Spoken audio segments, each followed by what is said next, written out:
Wait, what? No notification on my phone? There it is. Oh, good. And that reminds me, I have to find my phone and mute it. Welcome to the Ham Radio Show, everyone. And I am not in my usual position. Oh, not that really matters, but yeah, because Bob is also a producer, so sometimes we do things at the same time. Yeah, never mind. Nonetheless, welcome to the Ham Radio Show. We're only 4 people today, the European Ham Radio Show. We're only 4 people today. Walt is out on the outer banks of North Carolina doing some POTA, according to Ham Alert. Yeah, it's some winter field day over there, isn't it? It is. And I actually noticed that Winter Field Day is a worldwide contest. Yes, it is, but I think it's mostly North America. It's mostly North America, but I heard some European stations while chasing POTA today. I heard some European stations saying CQ Winter Field Day, CQ Parks in the Air. Yep, that's fun. So I was noticing 20 meters was chock full when I on my summit today, so that might have been why as well. I don't think that was Winter Field Day though. I think that had to be some other contest. All right. Yeah, and the bands were really wide open today, at least 15 and 20.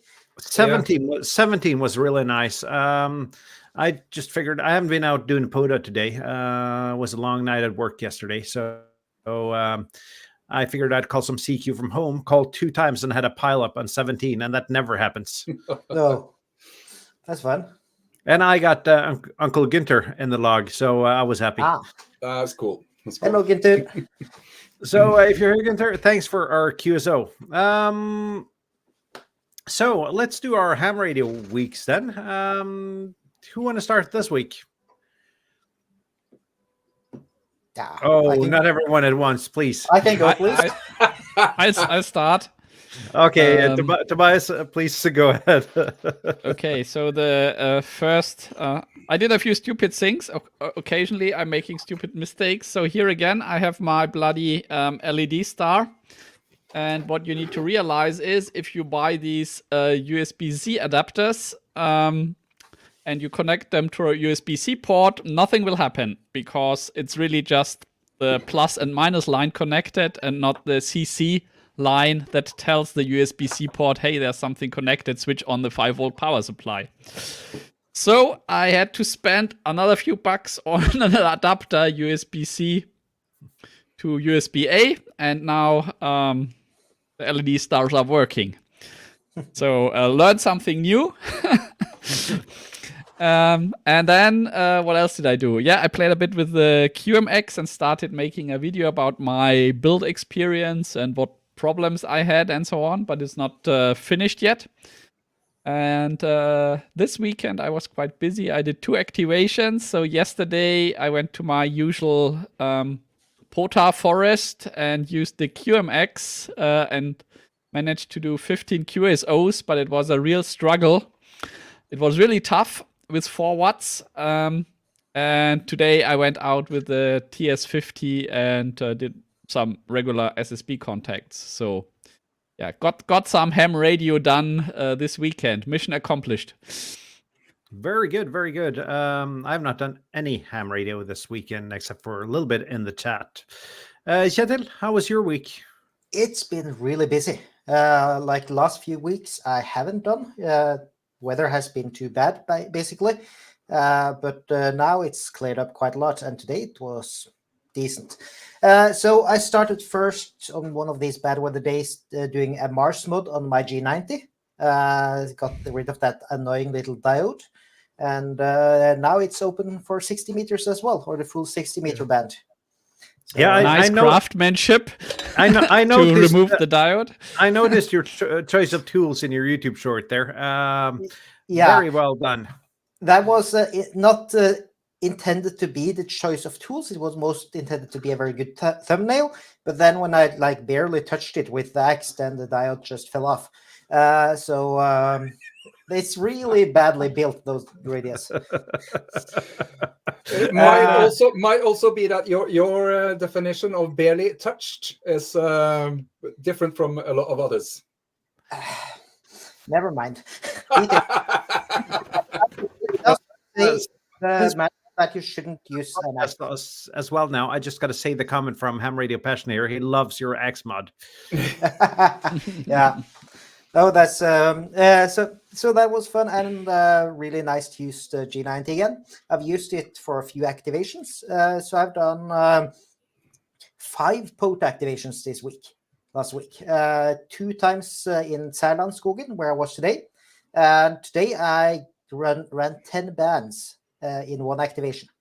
2 meters and 70 centimeters with a guy just down the road, the Lima Alpha 8 Papa Echo, which was really nice. And then the rest on HF, everything from 60 and down. Then I went to another POTA 2 times, got a local park to park on FT8, 2 of them. That was fun. And I went to the beach yesterday with some amazing takeoff. So I think Walt is onto something where he says to have a vertical on a beach. That is amazing. I think Walt's got a somewhat valid point about using verticals close to salt water there. Yeah, and that like the best DX I got was Argentina with 10 watts on FT8, and lots of DXs on SSB as well. But the funniest was there was a small kid walking around with a metal detector. And a toy metal detector, not a good one. And when he got close to me, every time I pressed TX, that the metal detector went crazy and he started digging. That's just evil. That's just evil. That is brilliant. That is brilliant. Fantastic. So it was going off even like when he put it aside to dig. That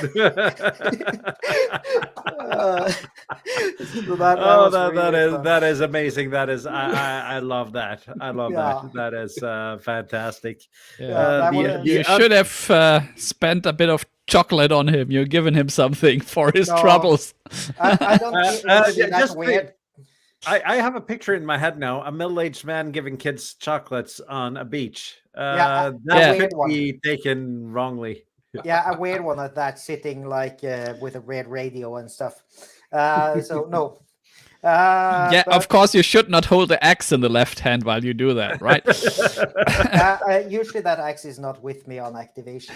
But I see G5 Stu has comment there as well that you'd be insane to use anything but a vertical. I never said anywhere that I'm sane. So I'm sorry. But yeah, it really booms in there. And some of the reports you get on SSB is quite insane, especially down to Belgium and other places like just across the saltwater. It's you can get plus 20, 30, 40 decibels reports from people. So it is a vertical close to salt water is fantastic. I got a favorite parking spot, at least now in the winter, close to or on the coastal trail, the Lima Alpha 2542. It's actually a RV parking campsite spot, so I won't be able to use it in the summer, but I can park actually over salt water on the dock there, and the takeoff is amazing from there. Yeah, that's why LA Fort Charlie is so nice place as well. So, but that was my week. So I guess it was active compared to the last ones. Absolutely. It's more active than mine, and we'll get to that after Bob. How has your week been, Bob? Pretty average, I think. First, I'd like to say to Kjetil, sanity is clearly a fool's gold. Most of the sane people I know are really, really boring. So yeah, let's not aim for that. Two summits this week, 2 summits this weekend. We've had visitors at work. So I've been sitting in meetings pretty much 5 days straight. So it's excellent to get out and move about on some summits. I did Lima Alpha Tango Mike 013, which is Vestre Vealøs. That was yesterday. And Lima Alpha Tango Mike 010, which is Skrehelle today. So basically, I'm having a hard time getting up and into and out of chairs now because my body hurts so bad. When you went to Vealøs, did you go like the way we went, or did you go the easy path? I'm not sure I agree that the other path is easier, but I went the way you did. Yeah, I followed the road up. Okay. But I have last year, 1st of January 23, I went up the other way from Lensmannsseter. And that it wasn't any easier, for sure. Might have been shorter, but it wasn't any easier. So in summer, it's easier. Probably, yeah. There was an incline there. I'm guessing maybe 50 meters of a 45-degree incline, and it was all hard ice. When I went up there, so that's not such a nice place. But today on the Skredhelle, started out, there was maybe 10 centimeters of a fairly soft snow on the ground. So I thought, I don't need any snowshoes for this. I can manage. Turns out that the snow depth, it increases with the height above sea level. So by the time I got to the summit, I was routinely falling through the snow up to about waist high. So that's a tough going. Yeah, that was. I was tired when I got down, but I'm happy I got 2 summits in. On the way down, I lost my my snow chain, the thing you attach to your shoes. It's called the Snowline Chainson Pro XT. So I had to order some new ones. I have one spare now because I lost only on one shoe, and I have I'm a little bit worried. So I think I will ask our listeners and you guys as well. I have not heard from Christian Foxtrot for Whiskey Bravo November in 2 weeks. Anyone else heard of him in the comments or elsewhere? This is pretty uncommon. He's usually on every single summit I am. Anyone know? I haven't done a summit in a while. Let's call it a while. And a while, it's a relative term here. But let's call it a while. No, I wouldn't know actually. No. If you've heard from him in the comments, let me know. This is pretty unusual. That's my week. Not bad week. I haven't done much ham radio this week. I have been working about as normal this week, but life and everything else has managed to make hamming harder. But on the positive side, my train has actually been on time both ways, both to work and from work, one day this week. Yeah. Besides that, I went out. I did one Parks and Air and Atno this week. Lima Alpha 2543, I think.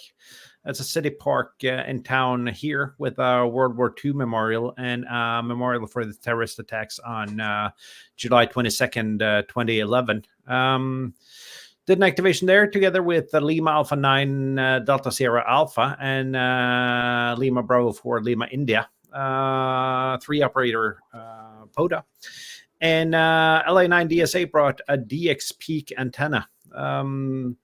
Seemed to be working really well. It's basically a trapped ground plane for 20, 17, and 15 meters, which is made to fit perfectly on a 10-meter mast.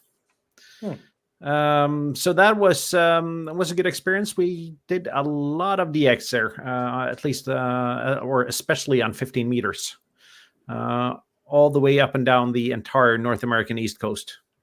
I think we used that antenna on the Norwegian Ham meetup as well. This or SOTA meetup this fall. And it's a really nice antenna. It's a pretty expensive antenna, but you get everything pre-built and pre-tuned. So I haven't made up my mind if I want one or not.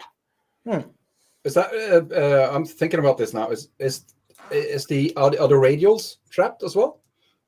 No, the radials are not trapped. All right. And then are they on the ground or are they elevated? They are elevated in a 45-degree angle. And how many? 2. I need to look into this antenna. And there is some Balun magic on the feed point there, as well as some traps. So it seems to be a well thought out and very, very well constructed antenna. And it's made by Lima Bravo 8 Charlie Golf, I think. So that was pretty much my week. And then I have some announcements here. Because when one of the 3 following conditions are met, I will be giving away AL705 Magloop antenna. the antenna, which is famous from 2 of my videos, the Magloop in a hotel room video where I spent 24 hours to make 1 FT8 QSO, and the Magloops are for masochists video. I did not use the exact same antenna on those 2 videos, though. The antenna I'm giving away it has actually been owned by 2 famous members of the European Ham Radio Show, because Walt gave that antenna to me. It's an expensive antenna. It's not particularly the best Magloop out there, but you get a chance to win this at the first live stream after one of the following conditions are met. Either I have 2,500 subscribers on my channel, or the European Ham Radio Show has 500 subs. And the last one is that I might get 20 members on my YouTube channel. If any of those conditions are met, I will be giving away that antenna. I ship worldwide, but the winner has to pay for postage for the antenna. So this is your chance to get a really expensive antenna, really cheap, that has been owned by 2 famous or not so famous ham tubers. Has it been signed by both? No, it hasn't. Okay. But I can sign it if anyone wants it signed. I am not sure how I should sign, but I got a Coastal Waves and Wires sticker here, and I got the European Ham Radio Show stickers here, so I can put some stickers in there. Yeah, no metallic paint. It might interfere with the performance. Yeah. Besides that, we're doing a giveaway next week on the European Ham Radio Show. Let's see if we can find the right camera here. This is a little FM radio kit sponsored by Christech, Norway's biggest ham radio store. I got 4 of these kits. I'm going to build one live on stream on my channel tomorrow. And hopefully, if I don't mess up anything, hopefully I'll have 3 kits to give away next week. Or perhaps 2, if I manage to destroy some parts. Or maybe even 1. But we'll see how that goes. Those are the giveaways, and let's see. I made a note that you should remind me about a couple of things. Let's see if I've mentioned both now. There was actually 3 things we were supposed to remind you of, and you couldn't even remember the last thing. So. I couldn't remember the last one, so that'll come at some point. Besides that, CW, it's been a tough week. I am at 3 letters now. Yep. So... or some more if you combine all the ways I try simultaneously to learn Morse in different orders. But it's been a tough week to learn CW. So I guess that's my ham radio week. Yeah, there's actually, like Steve Jobs says, one more thing, because let's see if I can show this off. There's a wire going out of this Baofeng battery. Is that a battery though? No, it's not a battery. It's a dummy battery. Yeah. So I'm at the moment just missing 1 cable to get the Digipeater project up and running for test use. That's nice. Cool. I saw actually Christech has a complete device including radio from the same brand that you is Microsat. Is that correct? Microsat. Yep. Yeah. It's a complete radio. It's got the computer and the radio, the everything in it for creating what you're doing. Looked like a fun kit. Yeah, but my goal has always been doing this as cheap as possible, and that's why I've used more than a year to get the Digipeater up and running. that thing, the Microsat thing you have, that's not inexpensive, is it? It is not inexpensive. It was gifted by a ham in our club, so that is by far not inexpensive. I think it's €250-ish for it. Yeah. So I think that's a nice bit of kit. Yeah, and the nice thing is that you can control everything from a web interface once it's up and running. Yep. I talked a little bit about us being a podcast now. Thank you to all the 156 people who have listened to our podcast this far. Ooh, wow, that is excellent. Yeah. Yeah, that is. Do we have more listeners than watchers? That's the question. That is on 3 episodes, though. Okay. So basically, we do better when people can't see our faces. We have makes sense in a way. we have faces for radio and voices for books. Fantastic. All right. Yeah, good to know. Or I don't know if they actually listened, but they downloaded the episode. Yeah, that's what counts, right? Yep, that is actually what counts towards, as far as I can understand monetization on podcasts. The downloads is the important number. Yeah, you got to please the algorithm. Yeah, we're still far from seeing some ad revenue from the podcast, though. So let's see. We got a topic today. We usually do, and we usually wander off a little bit. But before we go to the portable radio kits, we got to feature a YouTube channel this week, a European YouTube channel. Are you ready to share, Kjetil? No, I thought you set it up, but I can be ready to share. I can do that. I seem to have closed the window, though, so I just need to get the window up again. Let's see who can do it the fastest. Yeah, we are professionals here. At least you are. Define professional. We're called radio amateurs. We are indeed professional radio amateurs. Yeah, but you do this for a living, right? Like make stuff. Oh yeah. The revenue from being monetized on YouTube is amazingly. I think this week I'll end up, or this month of January, I'll end up with about 40 euros. Yeah, I'm sharing now. You're sharing. Yep. So today's or this week's featured video or channel. That's the Radio Rover, Mike 0 Echo Foxtrot India. And he does some really nice and scenic portable radio videos. Very topical for today. Yeah. From Golf Mike, that's Scotland, right? Yeah, that's Scotland. Fraser. I think his name is Fraser. And if you're watching Fraser, you're welcome at any time to join the show and be a guest here. Yeah, so there's a lot of really nice videos here, amazing scenery. Scotland is beautiful. Some really hardcore stuff and some other things like this, embracing the Arctic chill. That's looks like a very nice day to be out on the radio. Yeah, and he also has a couple of videos from his vacation to the United States there, doing Parks in the Air in the US, and that seems to be a bit of a scary experience. Yeah, I can imagine. So, and Shane says that Fraser is one of his favorites. He would make an excellent guest. Yeah, and I would think so. Yeah, so please join us if you're here. Send us a message somewhere, or if not, we'll reach out to you, Fraser. Yeah. And if anyone listeners or viewers know him, then they might prod him to get in touch. That would be yeah. So that's the Radio Rover, absolutely recommendable. And also, if you have any recommendations for other small European, smaller or smallish or big or huge, whatever, European ham radio channels, then please feel free to share them with us in Discord. We have a suggestions channel in there. And we can share and talk about them. Absolutely. And it does not have to be English-speaking channels. YouTube has a sometime halfway working subtitle thing. Yes, hello. We're not going to talk about your subtitles yet. They are not appropriate for on air. Yeah, but it can also be your channel, of course, if you want to promote your own. Yeah. And if you want to be a guest or know of someone that wants to be a guest or you have suggestions, hamshow.eu/Discord. Yep.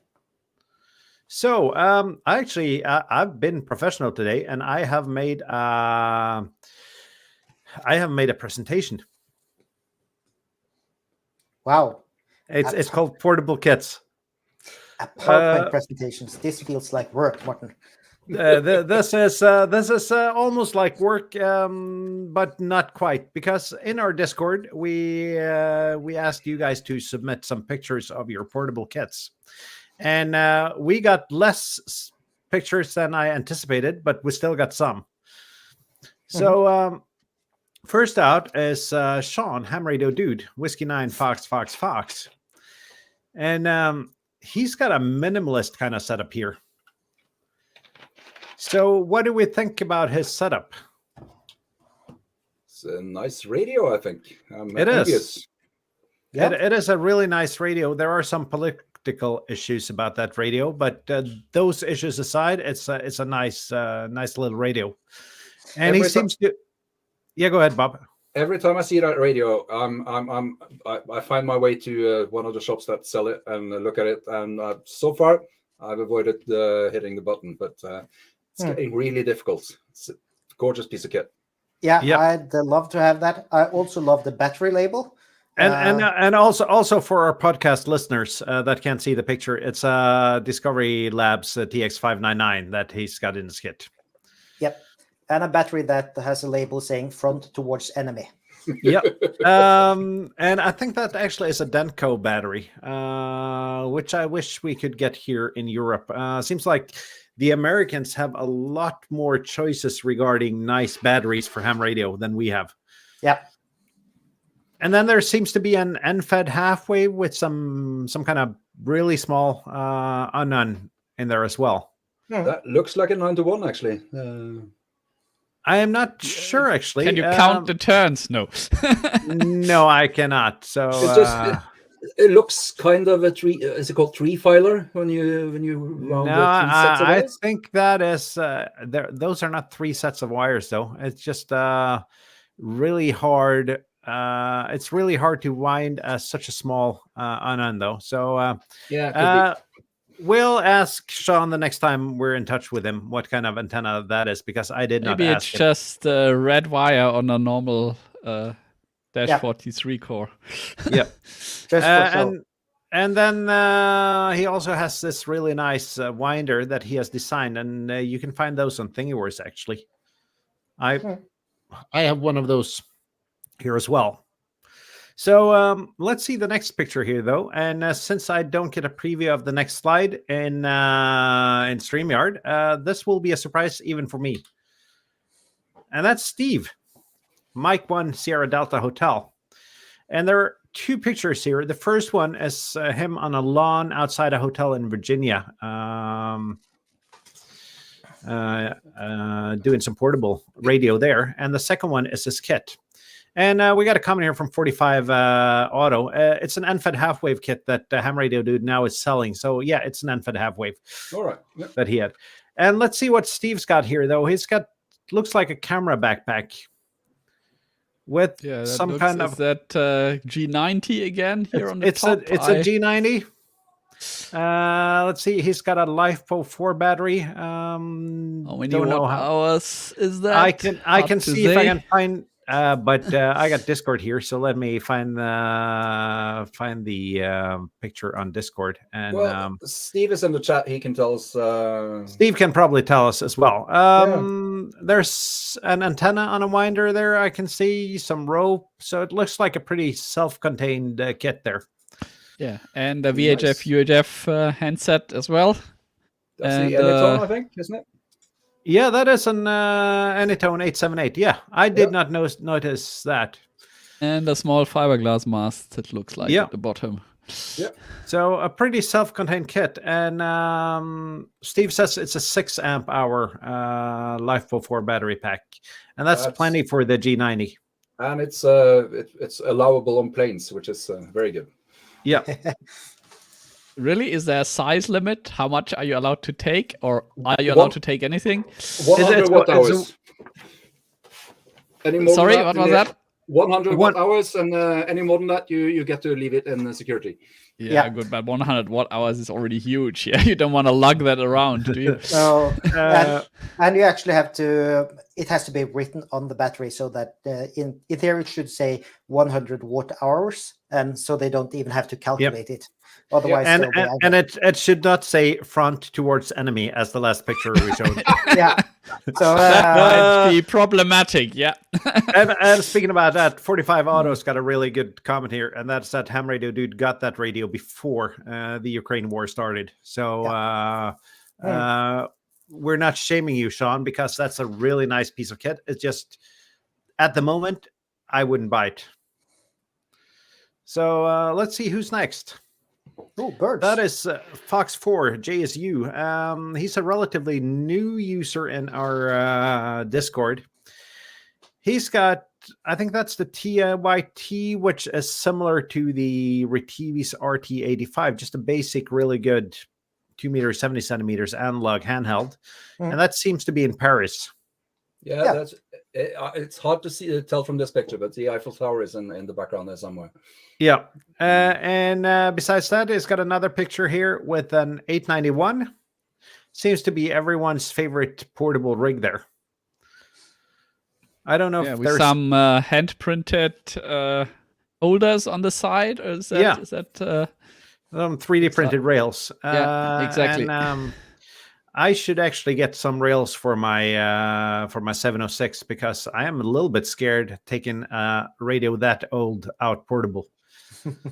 I would recommend getting some aluminum ones. I'm thinking about the cage or the rails for the 705 because it's such a nice radio and you really don't want to destroy it when you're out. Exactly. and when you're carrying that much equipment, even though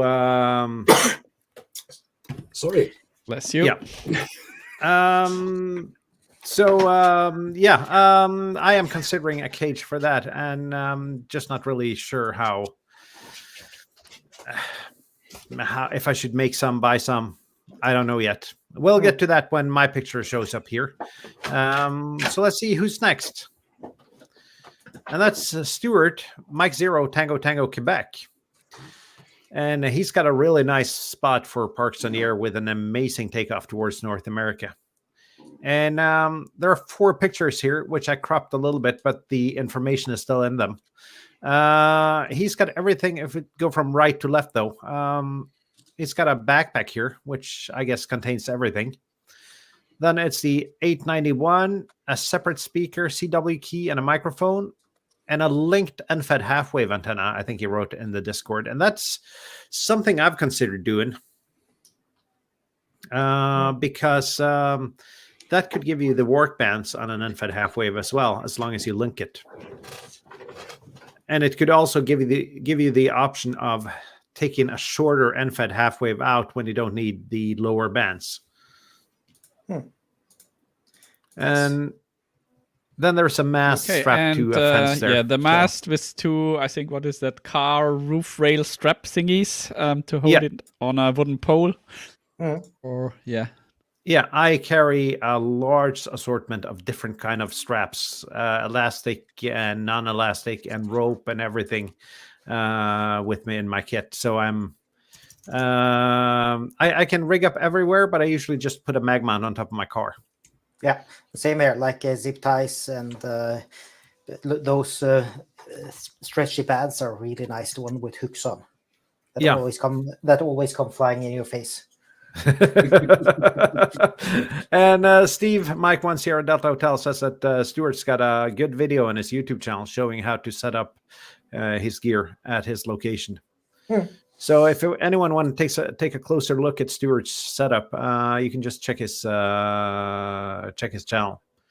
And then we have Øystein, LB8 India Juliet from Ham Radio Passion. He was a guest here 2 weeks ago, I think.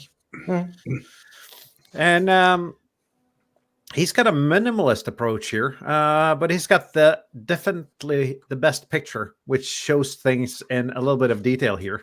All right, he's got 2 radios, 3 antennas, and I call that and 3 CV keys. That's those minimalist. It is a dipole, Bob. It's a dipole, so it's 1 antenna. There's 2 then, because there's one behind it as well. Seems like a linked. Yeah, he has 2 antennas. Exactly. Yeah, he has 2 antennas. Yeah, I've heard the expression none. How does it go? None. One is none. 2 is 1. Yep. Yeah, this is that for sure. Excellent idea. I've been to a summit and had my radio fail. That's no fun. So yeah, and he actually does not have 2 true SDX, if I can see that correctly. Yeah, 1 low band and 1 high band true SDX. Nice. Yeah, very nice kit. I think that battery might be a tad overkill for these radios. I was going to say that he's got a full-size LiFePro 4 battery. I think he can do a week worth of QSOs with that. Yeah. So and everything packed neatly in a nice camera bag. It looks like. Let's see. He actually says that he had to go for the second backup key last weekend, so I guess that's why he has 3 keys there. Yeah. Besides that, a little piece of RG316. It looks like. Yep. And one of those arborist throw lines, which I've been really liking to get for a while. Yeah, I bought one of those and then I broke my shoulder. Yeah, so there was not much throwing going on, but I intend to get back to it.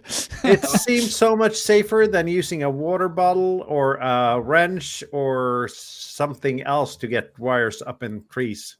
Axes are really good. Like if you tie it to the end of the axe and throw it. I will tell you, I would not dare, not even with that kit, not the axe, not nothing. I'll tell you, the first time I played bowling, I threw the ball in backwards. Bowling? Bowling, Yeah. Yes. So I'm not throwing anything anywhere. That's just not a good idea. But my usual thing to throw lines up in trees used to be a wrench that was said made in the USSR. Real nice, heavy casted steel, but that actually it's somewhere up in a tree. Yeah. I usually use a stick when I find a suitable stick and throw with that. So I guess those throw bags could improve things a little bit if you take the time to learn how to throw them up in trees. Yeah. I was thinking, looking at all the CW keys, I was thinking about playing with one of these capacitive touch sensors and trying to make a CW key out of it. If you Google that, there was already an OM who did that with 2 custom chips. But because I think all these small keys that I've tried so far, when they are reasonably priced, then they are really not so great. Yeah, so either you go with the Bengali route like Bob did, or the Bama Tech key. But then I thought, maybe if this capacitive touch really works and doesn't pick up some stray HF, then that might be a really nice way to get a reliable CW key. And I see that Shane Scout 75. Go ahead. Yeah, Shane comments that he has a friend that once used the mistake of using his car keys as a throw weight. That was a rememberable time.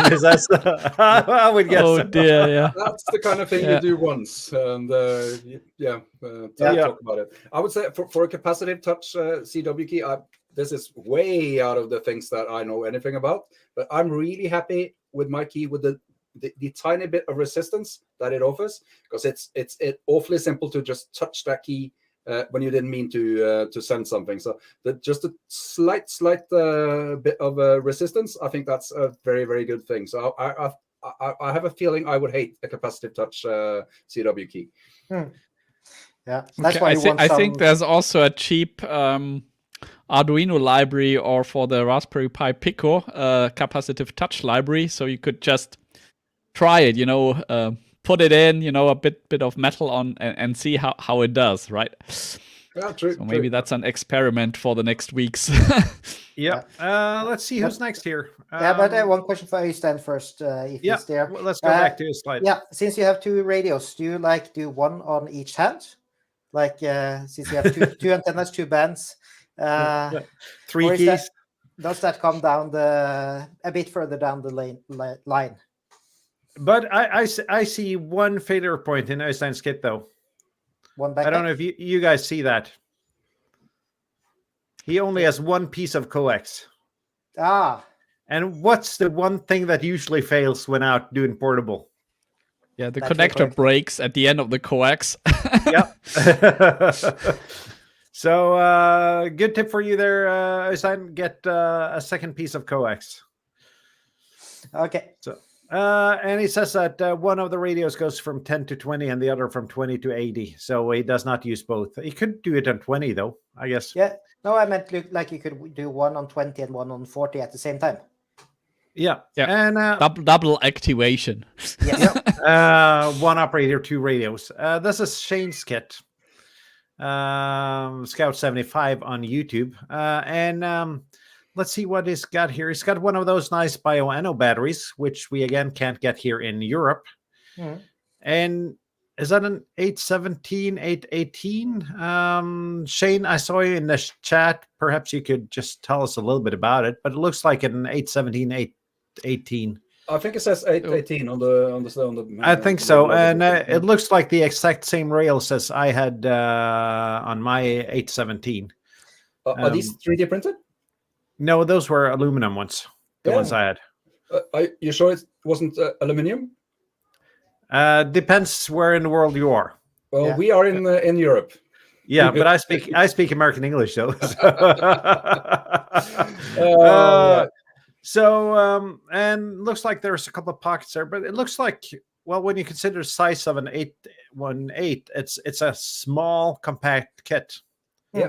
Yeah, so he has it in a backpack here, I think, and maybe in that gray Ziploc pouch thingy. There's the antenna, I guess, right? I would guess so.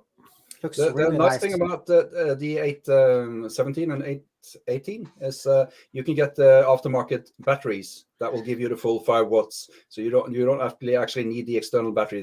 These aftermarket batteries will fit in the battery compartment. So, yeah, you can actually get aftermarket anything for those radios except for CW filters.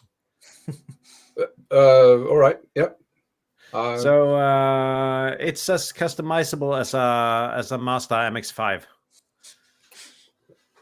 So let's see, and then Shane's got another picture here of his kit in action, and not really much more to say that, but it looks like everything fits in a pretty small backpack. Yeah, which is really nice. Very nice kit. And then we have Tobias DL3 MHT. Well, that's not really a kit. That's just Saturday's activation with the QMX. Yeah, so I just threw everything onto the car seat. The huge power station down in the foot room of the car, and the laptop to make digital contacts and the QMX connected. And I optimistically brought the CW key, but that's just for show, right? We got a question here from 45 Auto here. If anyone in Europe make battery kits like Denko, and well, Europe is big, and Europe is full of different legislative regions, but I am not aware of anyone making battery kits, at least not on that scale here. Are you guys? No. Nope. Because the thing is, though, shipping batteries internationally, that is something you don't want to take on as a small business or a private person. So, is this a power bank down in the footwall, Tobias? Yeah, it's a huge 500 watt hour. It's a bit overkill, but that's since the battery of my car is not in the best shape, it's always safe to take that one. Yeah, so whatever I do, the car will start afterwards. So I can also connect a regular 230 volt switching power supply to it and power the TS50 because of course it also has the 12 volt connector, but that really stops strictly at 10 amps. Yeah, so when you go 100 watts and then it basically switches off. But you don't do 100 watts from that little thing, right? Yeah, not from that one, but from the TS50. Yep. Basically, you went with a 500 watt hour battery and a 5 watt radio, so you could be key down for 4 days straight without exactly. Yeah, that's amazing. And then I have another picture. Don't laugh, Bob. I even had to put a diode in because the QMX really wants 12 volt. It doesn't like 13.8 volt. Yeah, so I thought, okay, I need a diode. 0.7 volt voltage drop. Yeah, and then it was happy. And this your Kenwood TS50 on this picture, Tobias. Right, that was today's activation. To tell you the truth, I have a few backpacks lying around here, and they are all waiting to be kitted out. But so far, I have not, really made a go bag out of any of them. So and there are so many philosophies on how to kit out a bag if you're going to Are you keeping everything you need, or keeping antennas and batteries separate, or perhaps coax separate? So there are many ways to go, Tobias. Yeah, I'll at the moment I just grab whatever I feel like for the day, and then it has to be put in one of the bags that are lying around. Yeah. So let's see who's next. Oh, I know this kit. Yeah. That is my QRP kit. It's completely self-contained except for antennas. I don't keep antennas in my kits because I never use the same antenna twice on an activation. So I kind of tend to keep antennas separate. But here's the Chinese USDX radio. A small 12-volt battery pack here, size of a power bank. Then there's the fuse kit from Steve, KM9G, temporarily offline in there. And mic and cables, everything you need to get on the air, basically. And it's contained in a really, really small Pelican-like case. So that's a true SDX clone, or yeah, that's a micro true SDX. SDX? Well, it's a Chinese, I think. Well, it's probably a micro SDX. I don't know. But it's one of these clones, and none of these two clones are alike. So I bought mine used from a guy that told me that it worked. I would probably not recommend you to get one of these from China if you don't want to gamble a little bit. But when I found a ham that sold it used and told me that it worked, I figured this is the time to buy one. So it's a false SDX. It's a false SDX, exactly. So, then I have my other 100-watt kit, and that contains a lot more in a photo backpack here. I had the 706 Mark II G, where I usually have the tuner just strapped to the top of the radio. Then I have the way too large and clunky Digimode interface sound card and a whole bunch of cables for that. Microphone, power cable, and a lot of bits and bobs in all the small pockets of the camera backpack here. And I have a 20 amp hour LiFePro battery just besides the backpack here. I don't keep batteries usually in my kits either, because that also depends on what kind of radio I take. So those are my two kits, and I guess those are the slides. And then you have some pictures, Kjetil. Yes, I have. I'm sharing, I think. And do you have any pictures, Bob? Because you are the king of kits. I'm not as organized as everyone else, but I have some pictures of the equipment that I use. Don't you have a lot of backpacks and pellet cases and everything in the back of your car? That was last year. That was last year. Okay, because when we went on our rove, I mean, I was impressed that you just took out a backpack and that contained this radio, this antenna, everything was kitted out and ready to go. Yeah. I have some pictures I can share after Kjetil's done. Yep. So this is my kit when I'm not walking very far. I can bring a laptop, normal 14-inch laptop with a hardened shell, or a metal shell. I think it's aluminium. And that shell, that's basically to have something to send the FT8 with that doesn't break in a backpack. I use my Ciego X6100 for most activation. Wait, sorry. Thank you. Yeah. Oh, please fix my mistake, Morten. I'm the assistant producer, and apparently I'm not very good at it. Sorry. Yep. Yeah. And I have another kit here. This is my long hike backpack, 110 liters, Golf 90 next to it with a 5 amp hour lithium ferrite polymer battery. This is how I mount my antenna sometimes, with elastic band and some rope, depending on. So where are you there? Somewhere on the beach? Yes, this is on the beach from yesterday. So this is where the kid was with the metal detector.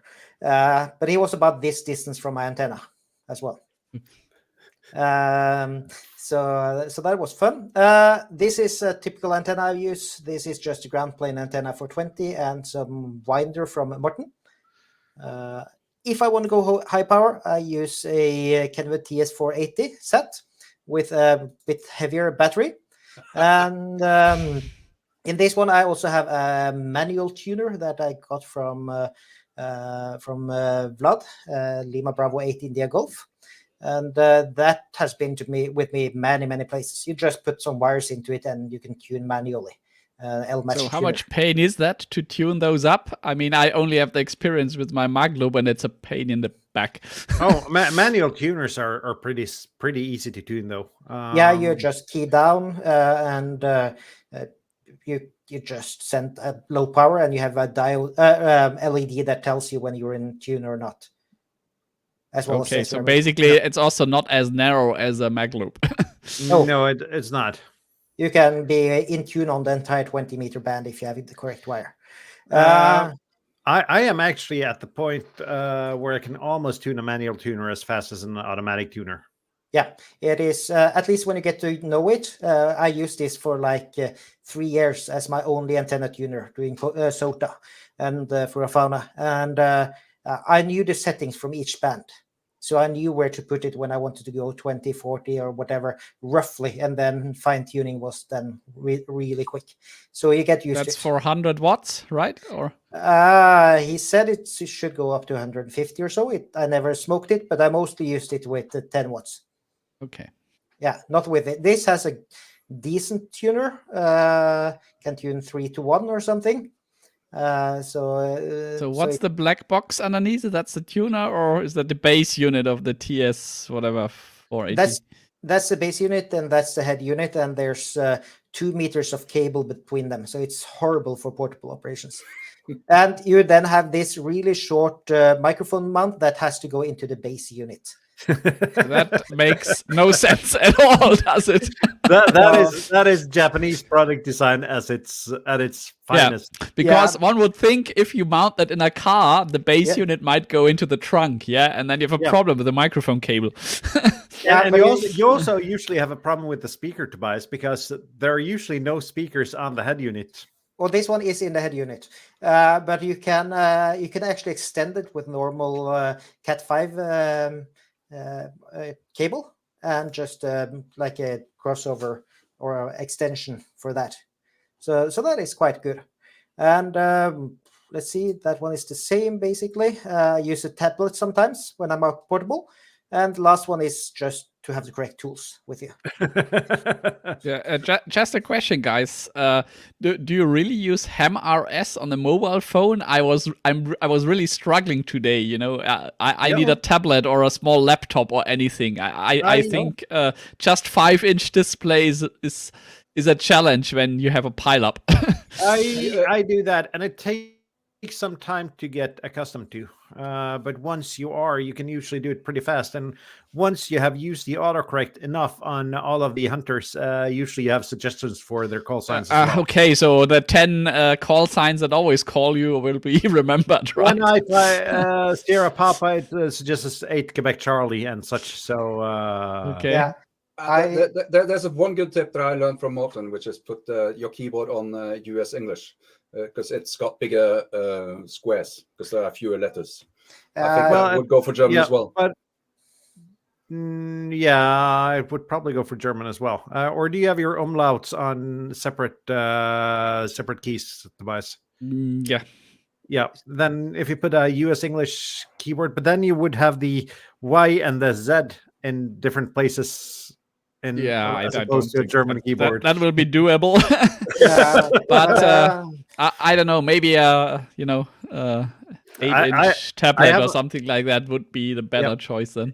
I have a memory of going into a German internet cafe at the time where those were the thing to send an email, and typing on a German keyboard with the Z and the Y switched was really tough. Yeah.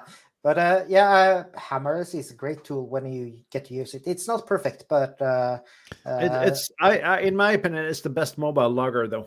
Yes, it is. And you basically only use like 3 fields when you're doing POTA. If you're not hunting, as long as you're just calling CQ, you use the call sign and then you use the report. Yep. Once, and maybe the part 1. But if you're hunting yourself, then it's more troublesome. It is. Yeah. And I need more practice. Let's say like that. It's a bit. Yeah. Bob, any pictures?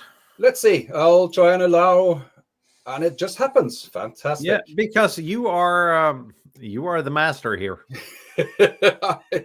I am indeed. Let's see. I'll just talk about the pictures. I have been, for the last year and a half, I've been through 3 antennas that I use a lot. This is the first one that I made for portable use. It's a inverted V 20-meter dipole. That's a 5-meter tall pole. That thing works. I used that mostly for digital modes. And at the start of my kilo journey, I used that antenna a lot as well. I modeled it, and it's not a particularly good antenna. It's really easy to carry, really easy to set up, but it's not a particularly good antenna. So while I was doing the kilo, I created this. I hope this comes across. This is a ground plane antenna with elevated radials, 3 elevated radials. That's a very good antenna. The reach that you get on that is also on a single band, 20 meters, but it's quite a bit of work to set up. And there are even places where it's not really easy to set up. You need to place the ground, all the 3 radials. So I'm running the radials along with the guy wires, the 3 guy wires down from the antenna. So my latest antenna is this one. It's not really hard to see. I think there's more of a scenic picture, but that's a vertical. It's an end-fed vertical. It's about 10 meters tall, so it's about a half wave, but it's not exactly a half wave. And it's got this little matchbox to match the impedance to 50 ohms at the bottom. And it's got 3 2.5 meter radials. I just guessed at something that should work, because it's a fairly high impedance antenna. It's not really important to have all that much ground plane beneath it. That's the antenna I'm using. Do you bring, just a stupid questions for the sunshine amateur here, so do you bring anything to put on the ground when you activate, in the snow, or you just have your thick winter clothes on and it's good enough that you can sit down for an hour without freezing your bum off? I usually bring something to sit on. That differs what that something is, but I'm not going to sit in the snow for an hour. Then that would kill me. Yeah, sounds like you are in for a week in bed afterwards. Some sort of like a small sitting mat or whatever is always in my backpack. Yeah, doesn't have to be much. Just something to some insulation between the snow and my ass. That's the important bit. Yeah. So let's see. Next is radios. I started out portable. I think I started out with the G90, but I soon advanced to this radio. That's the 891. Fantastic radio for portable operation. It's easy to carry. It's 100 watts. Doesn't have all the fanciness of a modern radio with band scopes and whatnot, but I've made so many thousand QSLs on this radio. It's if you're going to buy one radio for HF portable use, I think it's hard to match this radio for the price. And I got this one from a Chinese manufacturer. I think it's great fun. It's a 20-watt radio. It's the FX. For CR, I think Walt's got the same, the exact same radio. The same one, and he live streamed with it with this new antenna design today. Didn't that drop out on you a few weeks ago? I managed to blow the finals somehow. I still haven't gotten in touch with the guy that made it, but I think that's probably going to be easy to fix. But that's out of commission for the time being, and that being out of commission and me having very, very little self-control, I got this one. Which is I'm not really sad. That is a fantastic radio. If I have time, I'm going to show you how I protect it. The IT705 is amazing. Yeah. So this has been coming with me to activations since then. I think I showed you the last time that little thing I used for the battery there with 2 diodes and a fuse in it to drop the voltage to the 4-cell battery to something that that radio should be able to manage. And of course, there's the little the Kenwood D74 in the background there. I'm still waiting for my 75, Tobias. I think you managed to order yours today. Yes, with a bad conscience, because VHF, UHF has not been really, very active, and I already know that this will probably also not be very active. But it's a Kenwood, it's a new Kenwood. You have to. You can't not buy it. Sorry. I got to say that I don't have to, because that is HF radio money for a 2 meter, 70 centimeter HD. Yeah, if you calculate the price per QSO for those. Yeah, it's completely insane. I completely agree, but it's a Kenwood. Wait. If you're going to take price, I see we're going to go a little bit over today, but I just got to say this because price per QSO, it's still better than the microwave guys. Yeah. Okay, I mean, it could be a IC 905, right? I mean, everything is relative. All right, you're really complaining about this radio. It does more than just talk. It's a TNC.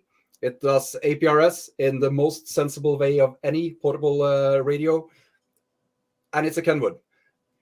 I mean, I mostly bought it for nostalgic reasons, because my very first M radio was the TH78E, and I still don't know how I managed to convince my parents to buy teenage Toby a Kenwood handset that cost 1,000 Deutschmarks at the time. It was ridiculous. I don't know. That's good. I hope it was, proud papa or something. Hey, he made his license. Let's buy him the nice radio. Something like this. Parents tend to do that.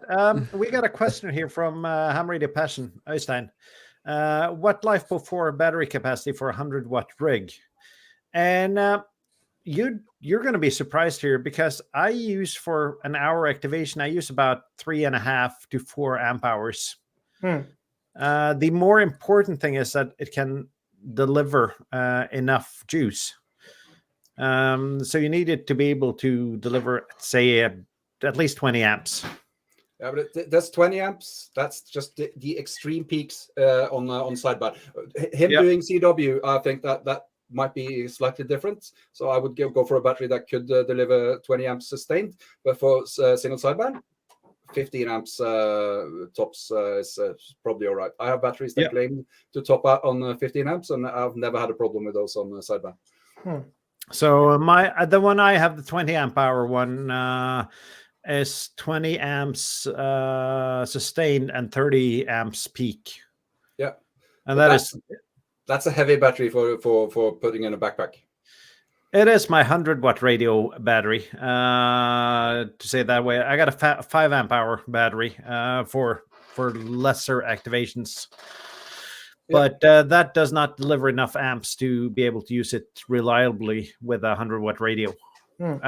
Stuart comments that 12 amp hours will get you through at least a couple of hours on the activator end of 120 QSO per hour activation. 4 to 5 hours at a more leisurely rate. I agree. I would say that battery that we saw earlier, that was flight approved. If you can get that, that can deliver sufficient amperage for your radio. That's a good size for portable operations. So, but Øystein, send me a message because I researched a lot of different batteries available here when I went for the battery I went for. So I got a couple of tips for you. Yeah, I have a few more slides, I think, for equipment. This is the most beautiful radio in the world, hands down. So I just had to get it in there. It's not. I'm not taking it out all that much anymore, but I still think that's there's no radio that looks better than this. There's never going to be a radio that looks better than that. It is. There are 2 radios I really regret selling, and the 817 is one of those. Yeah. The G90 is the other one. G90 is a nice radio. It's not beautiful. So no, but I really regret selling the G90. The 817, 818 feels like a proper radio. Yeah, it does, and this is never getting sold. Absolutely, I'm keeping this forever, and I'm going to take it out every once in a while. I see we're a lot over time now. I'm just going to talk quickly about equipment. Snowshoes. If you're going to activate in winter, get snowshoes. It's I didn't bring them today. All I can say, get snowshoes. You don't want to stand waist deep in wet snow in the wintertime. So that's a good idea. And also on the side of my backpack, can you see my mouse? Yes? Yeah. There's a small pouch, which has got something also very important in it, which is my last picture. Snow chains. Oh, yeah. Just get them. Good ones. Yeah, I get good ones. These are good ones. Let's see if I can find the name, because I lost one of them today. It's got probably in one of the holes where my feet disappeared into. They're called the Snowline Chainson Pro XT. That's the ones I've got. I've been unable to break them. I think that's the same brand you have, isn't it, Kjetil? Yes, and I would definitely go for the Pro Edition. I've had like the smaller ones. They have a lighter one, which is like more for not big people going on lighter hikes. But if you're going in mountains where there's rocks, and I've had the small ones. I had one of the small ones that snapped on a stick. Like I got a stick, just a twig, like it was attached to the ground, like a root. And I got that in there, and I walked on and fell. And that's just snapped the chain in half. So these ones, they will save you from falling. You can walk up a waterfall with these ones. Yeah, insane. That's good equipment. I think that's let's see. No more arrows. That's my presentation. That's good. Stop sharing, maybe. Yep. And we got a comment here from Gabriel Oliveira, and that sounds Portuguese. I'm guessing Portugal, Brazil. He's beginning on ham radio. So welcome to the greatest hobby of hobbies in the world, and good luck on your journey. Yeah. Have fun and find something you enjoy doing, something you want to do, and not what everybody else wants to do. Like there's so many things you can do in here. This is a hobby of 1,000 hobbies, and getting your license is just getting a license to learn, actually. Yeah, and in here we're kind of on the portable heavy side of interests, but there are so many other fun things to do. Yeah, and Gabriel, you can join our Discord, hamshow.eu/Discord, and we can give you a lot of tips and advice in there if you're wanting some of that. And then it's Walt, and Walt gave me permission to talk a little bit about his portable kit. It's a G90, a CB antenna, and a mag mount. Yes. Sometimes that's all it takes, and particularly when you have saltwater around. And I actually, Walt's venture into CB antennas has made me look on Amazon for CB antennas because I just want to try it. I'm sure you can get them on that store you mentioned before stream. I have you can get them from the store I mentioned as well, the unmentionable one. He mentioned it. A few weeks ago, I actually cleaned out the attic, and I found my old CB antennas, but they were all so crusty and rusty and disgusting that I had to get rid of them. But they were still there. So we've managed to stay on topic today. Yeah, that's a new one. And you posted a link here for 100 battery for 100-watt radio. I'll put that in the comments here so everyone can see them when they watch the show this far. William's got a 3-foot CB antenna, but you need 100 feet of cable for counterpoise.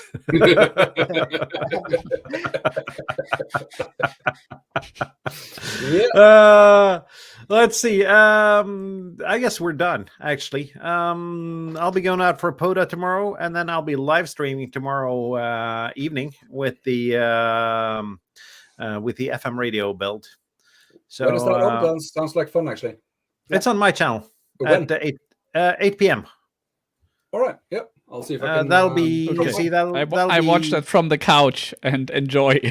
Yeah, just laugh at me because my soldering skills are really bad, and I have to solder. Let's see. I can actually see the chip in here. Let me just count. A lot of pin surface mount chip on there. Okay, more flux. Get flux. The more flux, the better. So that is my plan, and perhaps POTA. And Gabriel is Brazilian, I can see here in the chat. So good luck with getting your license, and please join our Discord, and we'll help you along with your journey. Yep. And get on 10 meters so we can talk to you, because 10 meters down to Brazil is usually quite good. Yeah, 10 meters to Brazil is amazing from Norway. Yeah, and 12. Yeah. And 11. And 11. Yeah.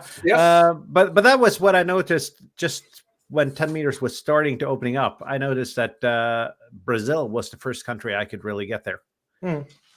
And on that note, see you next week. We don't have a subject yet. There's a suggestion channel in our Discord. We'll figure something out, or we'll just do off topic. 7-3. 7-3. 7-3. Yeah. See you Thanks next for week. watching. Have a good week.